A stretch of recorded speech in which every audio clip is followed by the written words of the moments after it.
بسم اللہ الرحمن الرحیم۔ السلام علیکم ورحمۃ اللہ وبرکاتہ۔ ہمارا آج کا موضوع ہے اسلام سے قبل جزیرہ عرب کی حالت۔ اسلامی شہروں میں نامی گرامی شہر مکہ مکرمہ اور مدینہ منورہ ہیں، اور یہ دونوں جزیرۃ العرب میں واقع ہیں۔ مکہ مکرمہ لق و دق صحرا تھا جس میں کوئی آبادی نہ تھی۔ اللہ تعالیٰ نے اپنے نبی ابراہیم علیہ السلام کو حکم دیا کہ اپنی بیوی اور بچے کو اس وادی میں چھوڑ آئیں۔ اللہ تعالیٰ نے اس کا ذکر ابراہیم علیہ السلام کی زبان سے کیا ہے۔ اے ہمارے رب، میں نے ایک بے آب و گیاہ وادی میں اپنی اولاد کو تیرے حرمت والے گھر کے پاس لا بسایا ہے۔ پروردگار، یہ میں نے اس لیے کیا ہے کہ یہ لوگ یہاں نماز قائم کریں، لہٰذا تو لوگوں کے دلوں کو ان کا مشتاق بنا اور انہیں کھانے کو پھل دے، شاید کہ شکر گزار بن جائیں۔ سورہ ابراہیم آیت نمبر 37۔ اللہ تعالیٰ نے اپنے نبی ابراہیم علیہ السلام کی دعا قبول فرمائی اور زمزم کا چشمہ اس وادی میں ظاہر کیا تاکہ ہاجرہ اور اسماعیل علیہ السلام اس کا پانی پئیں۔ عرب کے بہت سارے قبائل وفد کی شکل میں مکہ آئے، یہاں تک کہ وہ ایک بڑا شہر بن گیا۔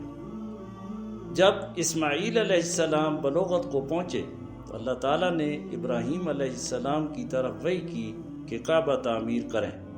چنانچہ ابراہیم علیہ السلام نے کعبہ کی ازسر نو تعمیر کی اور اسماعیل علیہ السلام نے کعبہ کی تعمیر میں اپنے والد کی مدد کی۔ اسماعیل علیہ السلام نے عرب قبائل میں سے کسی ایک قبیلے کی لڑکی سے شادی کی۔ اس سے بہت سارے لڑکے پیدا ہوئے۔ ان سے جو قبیلے بنے وہ مکہ اور اس کے گرد و نواح میں رہتے تھے۔ انہی قبائل میں سے ایک مشہور قبیلہ قریش ہے۔ ہمارے نبی محمد صلی اللہ علیہ وسلم اسی قبیلہ قریش سے ہیں۔ اسلام سے قبل عرب کے متعدد قبائل تھے اور ہر قبیلہ چند خاندانوں پر مشتمل تھا، اور ہر خاندان چند افراد پر مشتمل تھا۔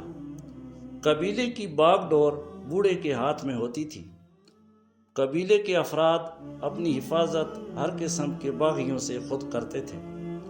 پانی کی تقسیم اور جانوروں کو پانی پلانے جیسے معمولی معاملات پر عرب قبائل میں جنگیں چھڑ جاتی تھی۔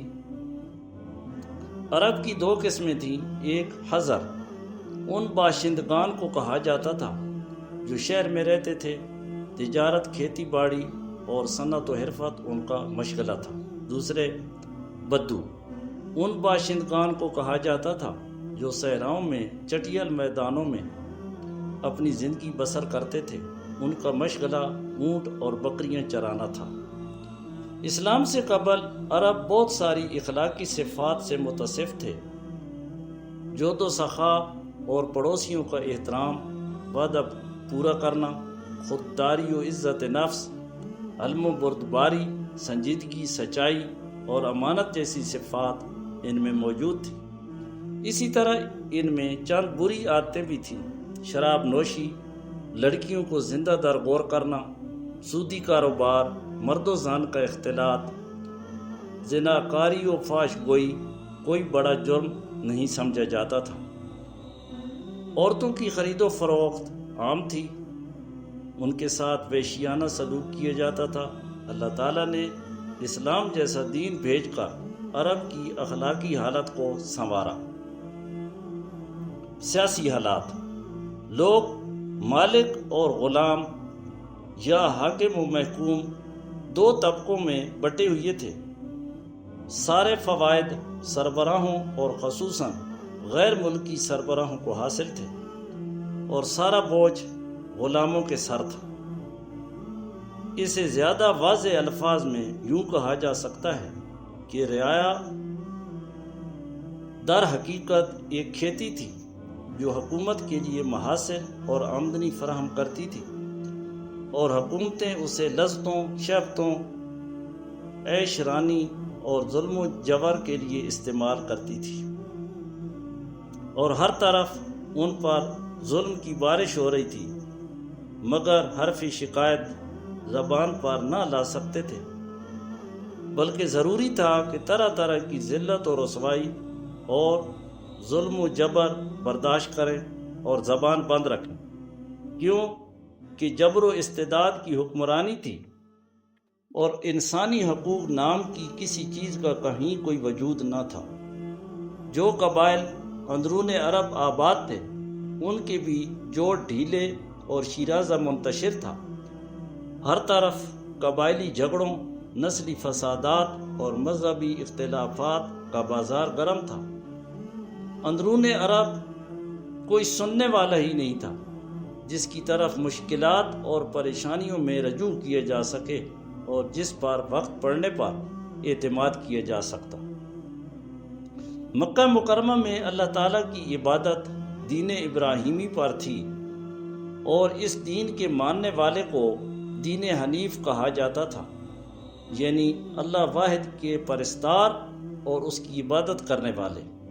مگر وقت گزرنے کے ساتھ وہ لوگ ابراہیم علیہ السلام کے دین کو بھول گئے اور اپنے پڑوسی ملکوں کی تقلید کرتے ہوئے بتوں کی عبادت میں مشغول ہو گئے، یہاں تک کہ ایک ایک قبیلے کے کئی بت تھے، یہاں تک کہ مشرکین مکہ نے مسجد حرام کو بھی بتوں سے بھر دیا۔ چنانچہ جب اللہ تعالیٰ کے رسول صلی اللہ علیہ وسلم نے مکہ فتح کیا تو بیت اللہ کے گرد 360 بت تھے جنہیں خود رسول اللہ صلی اللہ علیہ وسلم نے اپنے دست مبارک سے توڑا اور آپ نے حکم دیا کہ ان بتوں کو مسجد سے باہر نکال کر جلا دیا جائے۔ دور جاہلیت میں مشرکین بتوں کے پاس مجاور بن کر بیٹھتے تھے، ان کی پناہ ڈھونڈتے تھے، انہیں زور زور سے پکارتے تھے اور حاجت روائی اور مشکل کشائی کے لیے ان سے فریادیں اور التجائیں کرتے تھے، اور یہ عقیدہ رکھتے تھے کہ وہ اللہ سے سفارش کر کے ہماری مرادیں پوری کروا دیں گے۔ بتوں کے لیے نذرانے اور قربانیاں پیش کرتے اور قربانی کے ان جانوروں کو بتوں کے آستانوں پر لے جا کر ذبح کرتے تھے، اور ان کے اندر جادو اور کہانت بھی تھی اور بدشگونی کا بھی رواج عام تھا۔ بدشگونی کو عربی میں طیرہ کہتے ہیں۔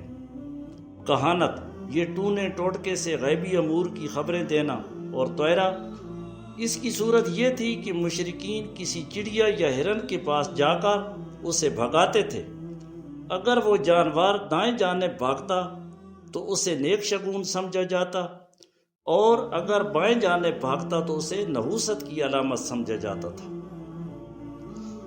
اقتصادی حالت، تجارت ان کے نزدیک ضروریات زندگی پورا کرنے کا سب سے اہم ذریعہ تھا۔ کامیاب تجارت امن و سکون اور ذرائع آمد و رفت کے بغیر ناممکن ہے، جبکہ جزیرۃ العرب کا حال یہ تھا کہ سوائے حرمت والے مہینے کے امن و سلامتی کا کہیں وجود نہیں تھا۔ جہاں تک صنعتوں کا معاملہ ہے تو عرب اس میدان میں ساری دنیا سے پیچھے تھے۔ کپڑے کی بنائی اور چمڑے کی دریافت وغیرہ کی شکل میں جو چند صنعتیں پائی جاتی تھیں وہ زیادہ تر یمن اور شام کے متصل علاقوں میں تھیں۔ البتہ اندرون عرب کھیتی باڑی اور گلہ بانی کا کسی حد تک رواج تھا۔ عرب کی عورتیں سوت کاٹتی تھیں، لیکن مشکل یہ تھی کہ سارا مال و متاع ہمیشہ لڑائیوں کی نظر ہو جاتا تھا۔ فقر و فاقہ کی وبا عام تھی اور لوگ بنیادی ضروریات زندگی سے بڑی حد تک محروم رہتے تھے۔ جزاکم اللہ خیر کثیر۔